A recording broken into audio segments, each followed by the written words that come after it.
Chhattisgarh PSC के नतीजे आ चुके हैं और ऐसे में जिन लोगों का चयन हुआ है उनके परिवार में खुशी का माहौल है। बस्तर से भी ऐसे ही जिनका चयन हुआ है उनके साथ बातचीत आज हम करेंगे।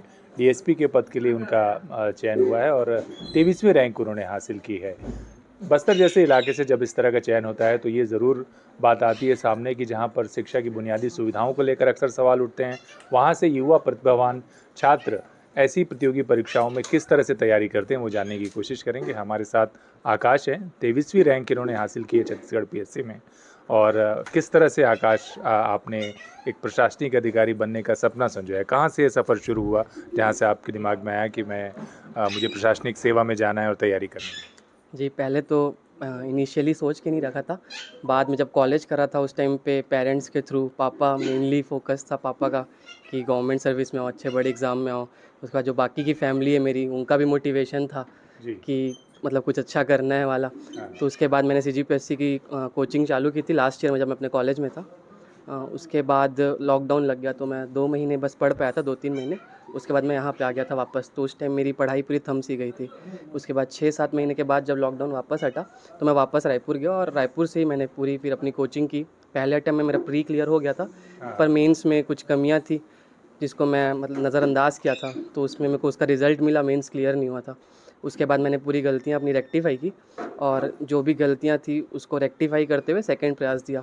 तो इस बार होपफुली मतलब सबको उम्मीद भी था और मेरे को भी था, तो 23rd रैंक अभी हासिल हुआ है इस बार और डिप्टी एसपी के पोस्ट में सिलेक्शन हुआ है। अच्छा, मुझे ये बताइए कि कैसे ये महसूस हुआ आपको कि नहीं आप इस एग्ज़ाम को क्रैक कर सकते हैं? सब्जेक्ट्स क्या थे और कौन-सी वो एक कोर चीज़ आपको लगता है जिसकी वजह से आप सेलेक्ट हो पाए? जी, सबसे पहला तो सपोर्ट और मोटिवेशन। तो मेरे फैमिली का हमेशा सपोर्ट था मेरे को। मेरे पेरेंट्स और बाकी फैमिली भी बहुत उत्साहित रहते थे और हमेशा मेरे को सपोर्ट करते थे कि आप जी। अच्छा करो लाइफ में।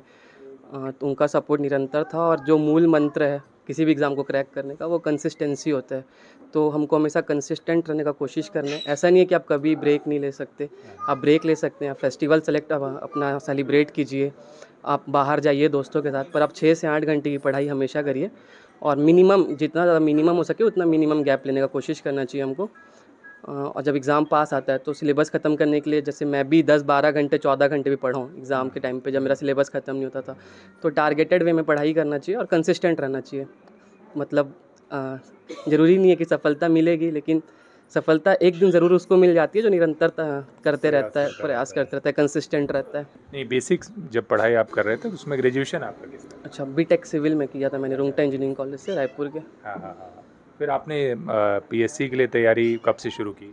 4th ईयर में मैं डिसाइड करा था कि किस फील्ड में जाना है, तो मैंने सबसे बात किया था, अपने फैमिली मेम्बर से भी बात किया था कि इंजीनियरिंग सर्विसेज में जाऊँ या तो सिविल सर्विसेज में आऊँ। तो उस टाइम पे फिर मैंने डिसाइड किया, दोनों का सिलेबस देखा, फिर मुझे लगा कि ज़्यादा बेटर मेरे लिए सिविल सर्विसेज होगा। तो फिर मैंने सिविल सर्विसेज की कोचिंग ज्वाइन की और फिर वहाँ से मेरा सफ़र चालू हो गया और आज होपफुली ख़त्म हो गया। तो आपको पहला ऐसा होपफुली ख़त्म हो गया कह रहे हैं, आगे आप तैयारी नहीं रखेंगे क्या? और पहला आपको परिवार से क्या आप पहले हैं प्रशासनिक सेवा में जाने वाले?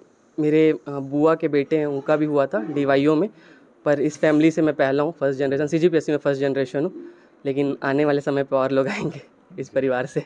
तो क्या कहना चाहेंगे सिलेक्शन के बाद जो पहला विचार आपके मन में आया? क्योंकि कुछ ना कुछ एक युवा जो है उम्मीद लेकर आता है और सोचता है कि अगर ये जो पद मुझे मिलता है तो मैं ये करूँगा।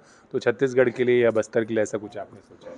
सबसे मेनली फोकस मेरा रहता है बस्तर का एजुकेशन जो है, 53% लिटरेसी रेट है, तो बहुत कम है। जो हमारे स्टेट का लिटरेसी रेट है 70% है, तो उससे बहुत कम देखने को मिलता है। तो सबसे ज़्यादा फोकस मैं देखूंगा कि लिटरेसी पे करना चाहिए, एजुकेशन पे करना चाहिए। जो एजुकेशन सेक्टर को अगर हम स्ट्रॉन्ग करेंगे तो बस्तर से और सिलेक्शन होगा। जैसे इस साल 4 लोग का सिलेक्शन हुआ है। मेरा क्लासमेट का 20th रैंक आया है, एक और लड़का है जगदलपुर का, वो भी डीएसपी के पद पे सेलेक्ट हुआ है। तो धीरे धीरे रिप्रेजेंटेशन बढ़ रहा है, तो हम लोग अगर और मेहनत करेंगे इस फील्ड में और मोटिवेट करेंगे तो सिलेक्शन बढ़ेगा और बस्तर से भी लोग सेलेक्ट होंगे। और भी जो युवा तैयारी कर रहे हैं उनके लिए कुछ कहना चाहेंगे? कंसिस्टेंट कंसिस्टेंट कंसिस्टेंट कंसिस्टेंट रहना है, हमेशा कंसिस्टेंट रहना है, जितना ज़्यादा हो सके कंसिस्टेंट रहो। मिनिमम जी। ब्रेक लो, लेकिन जब ज़रूरत हो तभी। अनवांटेड ब्रेक्स नहीं लेना और जितना ज़्यादा हो सके कंसिस्टेंट रहना है, कंसिस्टेंसी जी। की है। जी। ये आकाश की मम्मी है साथ में। जी, जी, जी। आप क्या कहना चाहेंगे? आपके बेटे सेलेक्ट हुए, कितनी खुशी है और कैसे व्यक्त करेंगे इसको? बहुत ज़्यादा ही खुश हूँ। मेरे पास तो शब्द ही नहीं है बताने के जी। कि कितनी खुश हूँ मैं। जी। बहुत खुश हूँ मैं। आपने आपने सोचा था कि वो इसके 23rd रैंक हासिल करेंगे? सोच नहीं पाए, मतलब नहीं पाई थी, लेकिन फिर भी थोड़ा-सा विश्वास था कि नहीं निकालेगा, कि एक ना एक दिन होगा ही। जी, जी, जी।